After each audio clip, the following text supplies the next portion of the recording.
வணக்கங்க. இங்கே கனடாவில் டிசம்பர் மாதம் ஆரம்பித்த ஸ்னோ இன்னுமே முடிவடையலைங்க. இப்போ வந்து மார்ச் மார்ச் 3 இந்த பாருங்கள், வீட்டை விட்டே வெளியில் வர முடியலங்க. இப்போ தான் கொஞ்சம் ஒரு கால்னாவது எடுத்து வைக்கிற மாதிரி இருக்குது. டிசம்பர் மாதம் 5ஆம் தேதி ஸ்னோ கொட்ட ஆரம்பிச்சிது. இதை பாருங்களேன், முன்னாடி கொட்டின ஸ்னோ இன்னும் கரையலை. ஆனாலும் இவ்வளோ வெயில் அடிக்குது. வெயில் அடித்தாலும் பாருங்கள், இவ்வளோ ஸ்னோ. இதெல்லாம் எப்போ கரையுமோ தெரியலைங்க.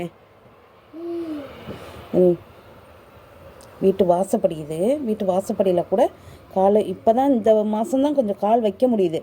ஒரு 2 மாதம்லாம் வீட்டுக்குள்ளேயே தான் ஹீட்டரை போட்டுகிட்டே நாங்கள் இருந்தோம். எல்லா இடமுமே ஸ்னோ தான். இது கரையிறதுக்கே இன்னும் 1 மந்த் ஆகும் அப்படின்னு சொல்லி பொண்ணு சொன்னான்.